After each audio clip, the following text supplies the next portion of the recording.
While my daughter was setting the table at Christmas, my sister recorded a video of her and posted it on Facebook. "Look at this loser's kid, she's young and a servant." My parents laughed. I got angry and we left. The next day my sister wrote, "Why can't I withdraw $900 from your account?" I smiled and replied. Christmas at my parents' house had become unbearable over the years. It wasn't just the awkward tension or the fake cheer. It was the quiet, constant bullying. The kind no one calls out because it's masked as family banter. But it wasn't banter. It was Rebecca picking people apart and everyone else laughing just enough to keep the peace. She needed someone to humiliate every year. One year it was our cousin who had just gone through a divorce. Another year it was our uncle for gaining weight. The year before it had been me. But this year she chose my daughter. My daughter is 8. She still believes in good things. She still thinks family means something. And she adores Christmas. We'd spent days getting ready together. She helped me mash potatoes, kneaded the dough for our dinner rolls and kept checking on the ham in the oven like it was her own project. She even wanted to wear her red sweater with the little white buttons that she calls the fancy one. She was so proud to help me carry everything in. Rebecca took one look at our food and said loud enough for everyone to hear that I still cook like a 50s housewife with no internet. Our mom chuckled. Our dad just kept watching the football game. My daughter didn't seem to notice. Rebecca had a way of making everything sound like a joke. She asked my daughter if she'd been promoted to head servant this year. Then she leaned over and whispered something to my mom and they both laughed. My daughter was busy folding napkins into triangles and lining them up just right. She didn't say anything, just kept working. Then I saw Rebecca with her phone out, filming. At first I thought maybe she was taking a family video, something normal. But I heard her laugh, then whisper something to my dad and hand him the phone. They both laughed. I knew. I walked over and held my hand out. She didn't want to give it to me, but I took it anyway. It was a video of my daughter at the table, smoothing down napkins, carefully setting forks. The caption on Facebook read, "Look at this loser's kid. She's young and a servant." It had already been posted. People had already liked it. I looked at Rebecca and told her to delete it. She smirked. So I grabbed her by the hair and pulled her into the hallway. It wasn't even about anger. It was instinct. Years of biting my tongue all came up at once. She was yelling, but I didn't care. I stood there and waited until she deleted it. No one stepped in. Not my mom. Not my dad. Not even when Rebecca yelled that I was insane. I told my daughter we were leaving. I didn't yell. I didn't cry. I just said we were done. My daughter looked up at me and nodded. That was all. We put on our coats and walked out. No one followed us. No one said goodbye. Back at home I made us hot cocoa. My daughter said she liked being with just me better anyway. Later that night when she was asleep I sat in the kitchen and cried into my hands. Not just for what happened but for all the years I had let people like Rebecca make me smaller. I wondered how many times my daughter had noticed and just didn't say anything. That night something in me died. Or maybe something finally woke up. The next morning my phone buzzed. "Rebecca, why can't I withdraw $900 from your account?" I stared at the screen and started to laugh. A real laugh this time. Then I called her and said I didn't want her in my life anymore. And I meant it. He thought I was bluffing. Rebecca always believed she had leverage over me. For years she'd been taking small things, borrowing money, staying over for a few days, that turned into weeks, using my Netflix, asking for rides when she had a car. I always said yes. After my husband died, I think I just wanted someone to stick around, even if they were terrible company. But this time was different. I meant it when I told her she'd never see another dollar from me again. The morning after Christmas she sent 3 texts before 9 a.m. All variations of the same thing. "Hey, I think your account's not working. I can't take out the $900. Then a voice memo. Then a missed call. By noon she called again and I picked up. She started with, "Something's up with your bank," like we were on the same team. When I told her I removed her access she laughed. That fake laugh she always does when she's trying to stay calm. She asked if I was seriously doing this because of some Facebook thing. I didn't even respond. Just let the silence stretch. She said she was willing to move past it if I apologized for putting my hands on her and wired the $900 like usual. I told her I wasn't interested in being part of her life anymore. That she should start figuring out how to live within her means without using me as backup. She went quiet for a second. Then came the insults. She said I was emotionally unstable. That this was about my dead husband, not her. That I was isolating myself and turning into some bitter shell of a woman. She said my daughter wouldn't even remember that table-setting moment in a week, and that I was the one traumatizing her by making it into a drama. I hung up. For the rest of the day the messages didn't stop. She tried everything, guilt, manipulation, even vague threats. She said she'd talk to our parents, and let them decide how to handle this. like she was taking it to some imaginary family court. I put my phone on silent and spent the evening baking cookies with my daughter. She didn't know anything was wrong. We played music and danced around the kitchen. The next morning, someone knocked on the door at 8:15. I opened it and there she was, full makeup like she was ready for a job interview. She didn't even wait to be invited in. Just pushed past me and said, "We need to talk. I think you're blowing everything way out of proportion." I didn't respond. She started walking around my kitchen like it was hers, talking fast. Said she understood I was upset. Said the post was meant to be funny. That our parents thought I overreacted.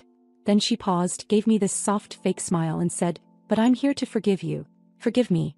She sat down like she was doing me a favor, opened her phone and casually said, "So if we can fix that $900 situation, I'll consider it water under the bridge." I told her no. He stared at me for a second like I was joking. Then she leaned forward and said, "Are you seriously doing this to prove you're not a loser? That your kid's not a loser?" I slapped her. Not out of rage, out of something deeper. Years of swallowing comments, staying silent, keeping peace for people who didn't deserve it. I opened the front door and pointed outside. She left without a word. That evening my daughter asked me if her aunt was mad. I said we were making new rules now and rule 1 was, we don't let people treat us like that anymore. She nodded and went back to coloring. The next morning I got the call I was waiting for. My parents. They didn't ask what happened. They just said we needed to find a compromise. When my parents called the next morning, I knew what it would be about before I even picked up. It was my dad who spoke first, which was rare. Usually it was my mom smoothing things over, doing her best impression of someone who didn't want to take sides, even though she always did. But this time it was my dad's voice, low and firm, asking if I had time to come over and talk through everything. I asked plainly if Rebecca was going to be there. He said yes, like it was obvious, and followed it up with, "She wants to work it out." That was the moment I realized I wasn't being invited over to be heard. I was being summoned to be scolded. So I said okay. It wasn't weakness. It was curiosity. I wanted to see how far they'd been to protect her. I wanted to hear it all said to my face so I could stop doubting whether I was overreacting. I wanted to sit there and look at them and understand once and for all what role I actually played in this family. I told my daughter we were going to Grandma and Grandpa's house again. She asked if her aunt would be there. I said yes. She didn't look excited, but she didn't ask questions either. She brought a book with her and a pack of markers and said she'd sit quietly if it was going to be grown-up stuff. When we arrived, Rebecca's car was already in the driveway. I parked behind her and for a second I just sat there looking at the front door. I think I already knew it was going to go wrong. My daughter reached over, unbuckled her seatbelt and said, "Let's just get it over with." Inside it was exactly as I expected. Rebecca was on the couch with her legs curled up, sipping coffee like she was at a spa. My mom stood up quickly and gave me a nervous smile, and my dad nodded once like this was some kind of mediation and I was the wild card. We sat. My daughter curled up in the corner with her book and didn't look up once. I remember thinking how strange it was, the contrast. Her innocence, her silence, and the venom I could feel bubbling in the room before anyone even said a word. My mom started. She said she was sad to see us fighting, especially around the holidays. That things had clearly gotten out of hand. That emotions were high. I listened. Said nothing. Then my dad cleared his throat and said we should try to understand each other's sides. I turned to Rebecca and waited. She didn't apologize. Not even close. She said she was sorry the post landed wrong. That I was obviously on edge and in a very sensitive place, and that if she had known I'd go completely off the rails, she wouldn't have shared it. She made it sound like the whole thing was a miscommunication between unstable me and her harmless sense of humor. Then she said, "Besides, your daughter didn't even notice. She wasn't hurt. You just made it into a thing." I asked her if she would have liked it if someone had posted a video of her child online and called them a servant. She rolled her eyes and said, "It was a joke. A dumb, harmless joke. The only one acting like it meant something is you." And then, like she couldn't help herself, she added, "Honestly, it just feels like you're looking for a way to punish me. Like you've been waiting to feel superior." That was when my mom stepped in again, saying, "Let's not turn this into a competition. Rebecca's going through a lot. She's barely making rent. You have to admit you've been helping a lot more lately, and maybe that's part of why she feels a little threatened." I asked what that had to do with my daughter being humiliated online. No one answered. Instead, Rebecca launched into a full breakdown of her financial situation. Said her ex wasn't paying child support again. Said she had to buy both her boys new shoes. Said she had 3 bills bouncing and no one else to help her. I'd heard it all before. Every excuse. Every near emergency. Every guilt trip disguised as vulnerability. Then she said, "You were helping just fine before. So what changed really?" You trying to prove something now? You got some new idea in your head that you're better than me? There was. The real reason she was angry. Not because I'd pulled her hair or called her out, but because for the first time in years I'd cut her off, not just financially but emotionally. I wasn't tolerating her anymore. And it made her furious. I told her I wouldn't be paying her rent again. That it was over.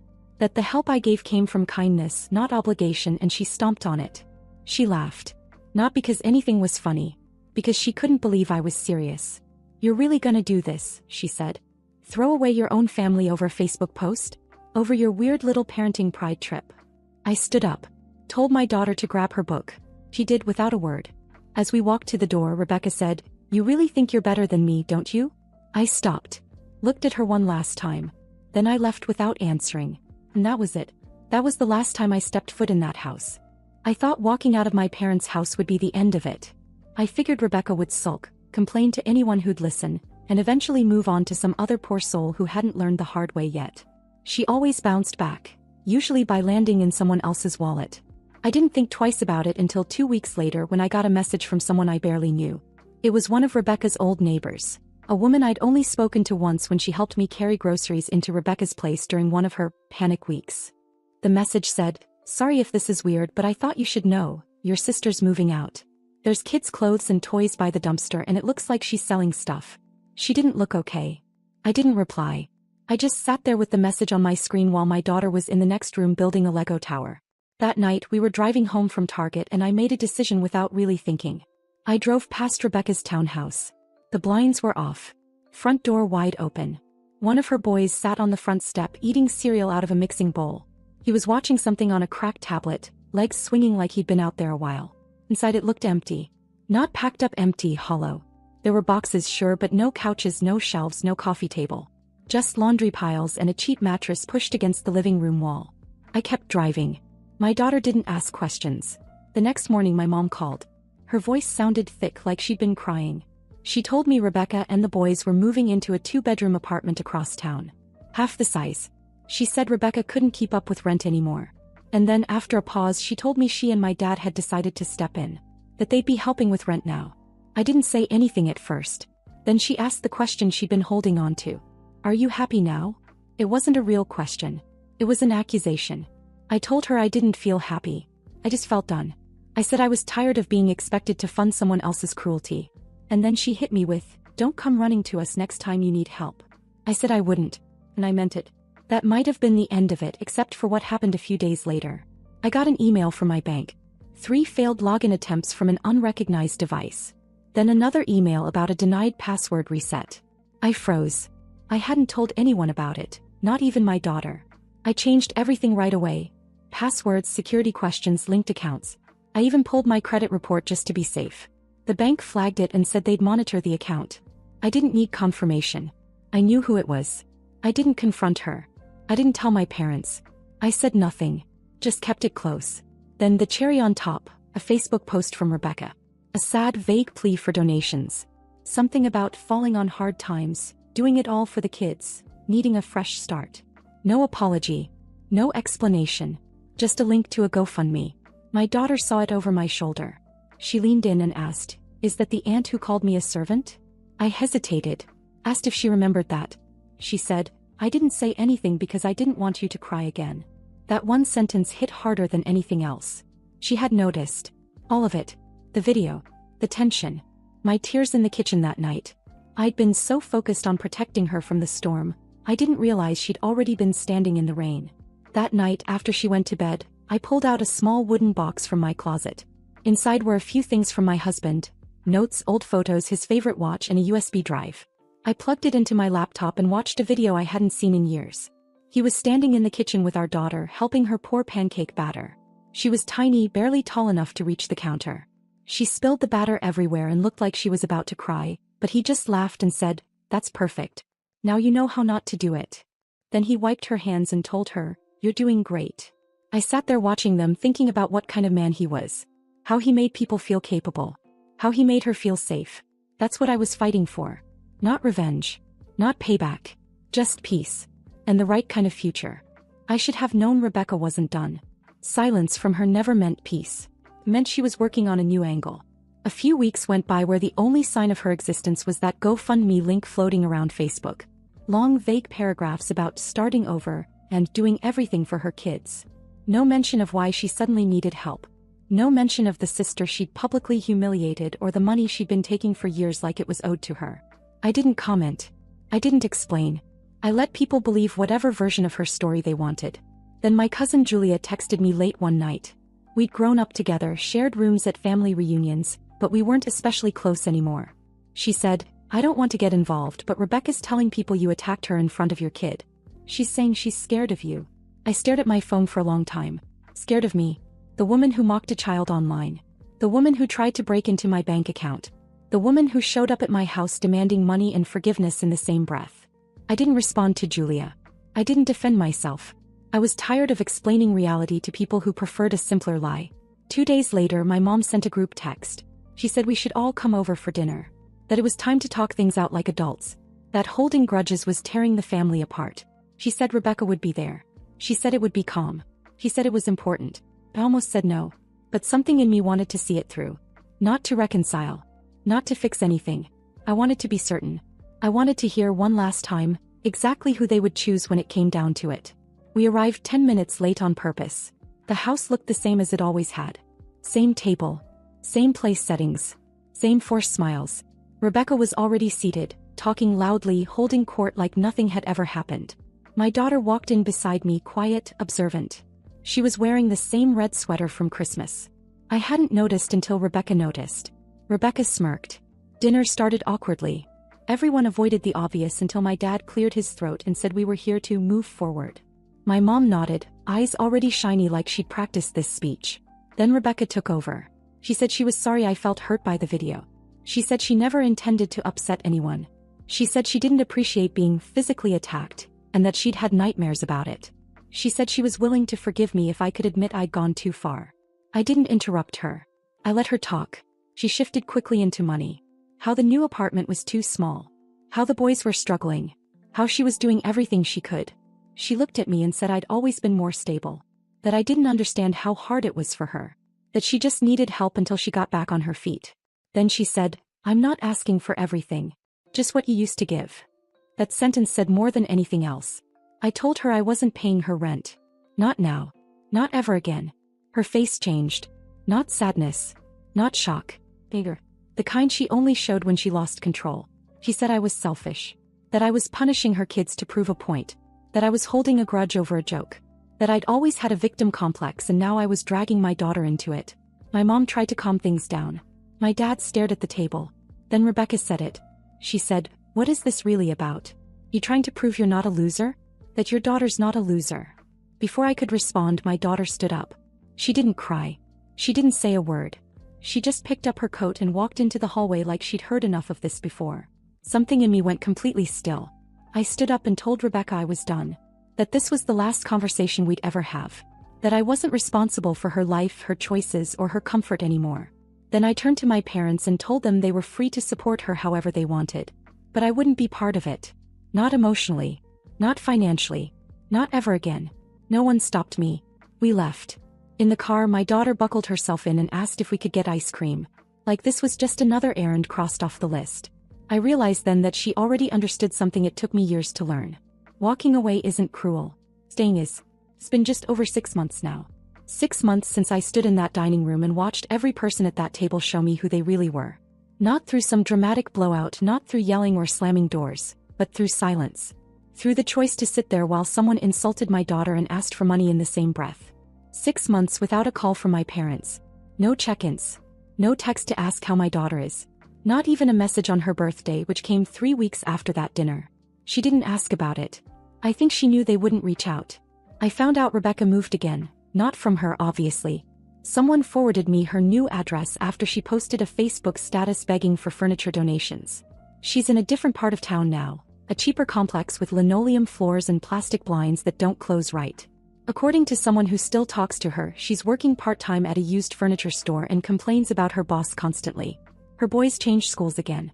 He blames the system. He blames the rent. He blames me. My parents help her with rent now. Groceries too sometimes. They've convinced themselves they're doing the right thing, stepping up for a struggling daughter. The same people who used to lecture her about being irresponsible now pay her bills and tell themselves she's just having a rough year. Maybe they need to believe that. Maybe it's easier for them than facing the truth. That they raised 2 daughters and chose the one who tore things apart. The difference is, I don't care anymore. There was a time when being excluded like this would have gutted me.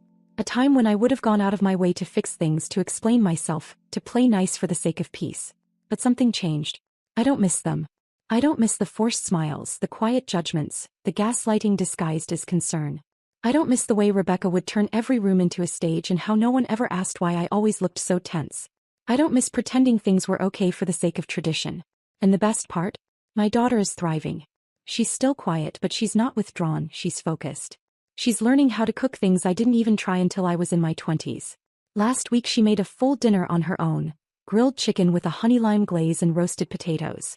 She set the table too, folded the napkins in perfect little triangles like she used to. I didn't say anything at first. I just watched. After dinner I told her it was incredible. She looked at me and said, "It's kind of nice when it's just us." It is. We talk more now. We have inside jokes. We go to the farmer's market on Saturdays and make up backstories for the people selling homemade soap or baked goods.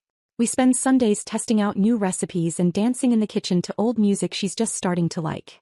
We laugh more. We rest more. There's no more walking on eggshells. No more waiting for the next dig, the next favor, the next apology I wasn't sure I owed. I used to think family was something you protected no matter what, that you sacrificed your pride, your comfort, even your self-respect to keep it intact. But now I know better. Family isn't about blood. It's about safety, about trust, about the feeling you get when someone looks at you and sees you, not just what they can get from you. My parents made their choice. Rebecca made hers. And honestly, it's not that I lost them. It's that they lost me. And nothing of value was lost. Sometimes I think about what might happen if they ever showed up at my door again. If Rebecca came knocking or if my mom called with some carefully worded apology wrapped in guilt. But the truth is, I don't wonder what I'd say. Already know. Because when someone shows you who they are again and again, you stop looking for the version you wish they were. You stop explaining. You stop inviting them back in just to watch them burn the place down. Some people call it cutting ties. I call it finally locking the door.